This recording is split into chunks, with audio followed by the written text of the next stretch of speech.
Hello there, my friends. I hope you're finding this helpful, enjoyable. Um, this is now the third video on broadly on suffering, but I have channeled a discussion of suffering towards discipleship. This one of the three central elements of Jesus' teaching.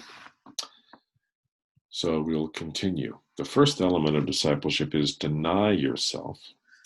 The second is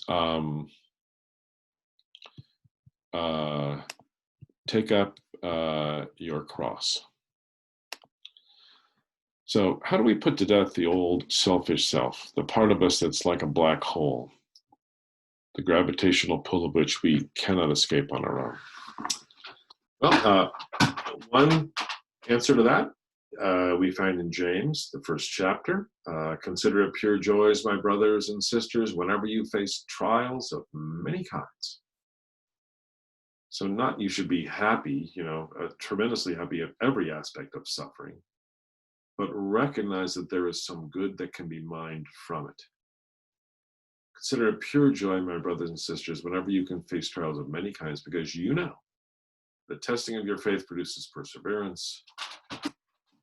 Let perseverance have its full effect. Let it finish its work, so you may be mature and complete, not lacking in anything. Now, Francis Fenelon is one of the most, perhaps one of the most important Christian writers on the spiritual life, the life of discipleship, in all of human history. You can see his dates. He was Catholic Archbishop of Cambrai. He was highly educated. He was a person who rejected. He denied the trappings of being a cardinal. In fact, he turned his his cardinal residence, into something like a homeless shelter, into a home for the indigent. He also wrote a tract on the benefit, on the necessity of educating girls, which is, it's wildly ahead of his time. He was criticized by opponents, and the substance of his criticism, or the sort of capsule of his criticism of him, was that his writings looked too Protestant, and that's in large part because he quoted scripture a great deal. And when his books were banned by the Inquisition, the Congregation for the Doctrine of the Faith, the Pope commented that his books were banned because he loved God too much.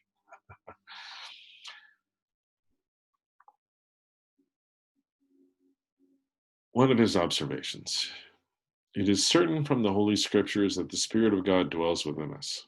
There he acts. There he prays without ceasing. He groans, desires, and he asks for us what we do not know how to ask for ourselves. The Spirit urges us on, animates us, speaks to us when we are silent, suggests to us all truth, and unites us to him. God is continually speaking to us, but stunned by the noise of the world and by the noise of our passions within, we often cannot hear.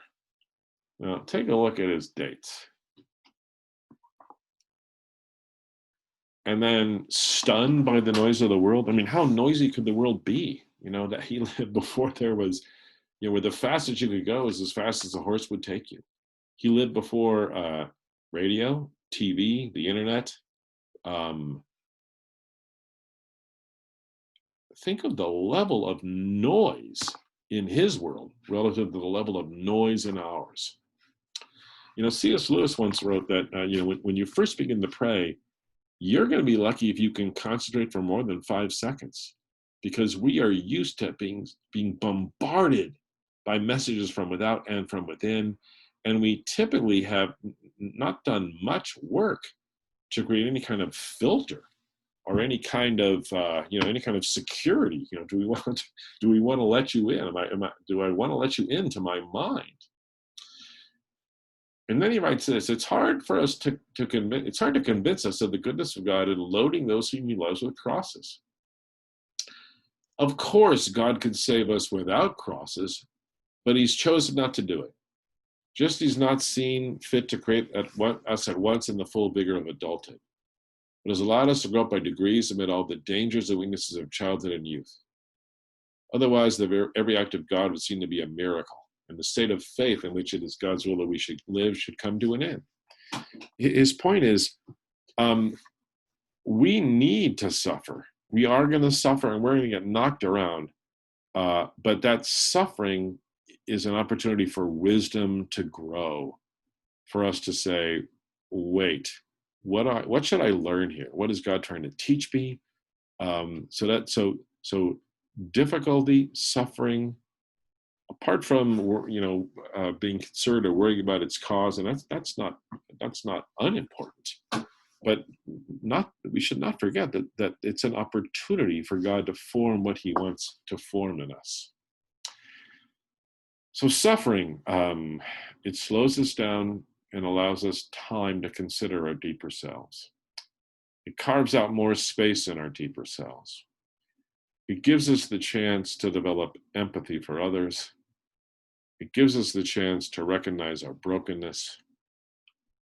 It gives us the chance to think about what really matters and to amend our patterns and to reorient our connections with others. So once again, consider it pure joy, my brothers and sisters, whenever you face trials of many kinds, because you know that the testing of your faith produces perseverance. You should let perseverance finish its work or have its full effect so that you may be mature and complete. And the word for complete, the Greek is a form of the word telos. We think of complete like finished, like you're done painting, or you're done vacuuming. I often think I'm done vacuuming before other people in my family think I'm done. But the word telos is not about being done, like finishing a test, but I'll illustrate it this way. The telos of an acorn is to become an oak tree. So complete is about purpose. Now, if we were at Mission Springs and Mission Springs was going to take us all on a road trip to Carmel and had rented several buses to take us all to Carmel, I think we'd be thinking we were going to Carmel. We wouldn't be thinking that Carmel is drawing us towards it. But if you think of telos, of an acorn, that its destiny, its purpose is to become an oak tree. And so that's what James is saying here, being mature and complete. So you are on the way. You are on the way.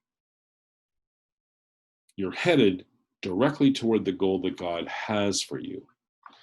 We think of mature, I think, when we hear mature, we think of it kind of like a snapshot in time. And where are you on the scale from immaturity to maturity? Are you, if it's a 20-point scale, -10 would be immature, 10 would be fully mature. Are you a 6? Are you a 2 or a -1? But this idea of complete as teleological, that's more interested in which direction are you headed, which direction are you pointed, and how fast are you going. So in this regard, somebody who maybe has lived the Christian life, but they're kind of stuck. They're not bad, they're not evil, but they're not growing in any regard. And maybe they're at, objectively, they're at a +5. But someone that is, at the stage of a +2, but they're growing and they're growing quickly, in some ways that person is more mature, more complete, because it's direction and speed.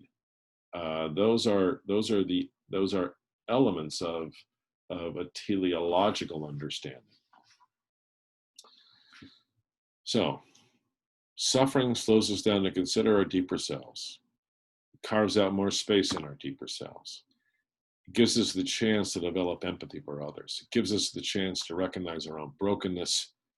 It gives us the chance to be reflective, to think about what really matters, and to amend our patterns, and to reorient our connection with others.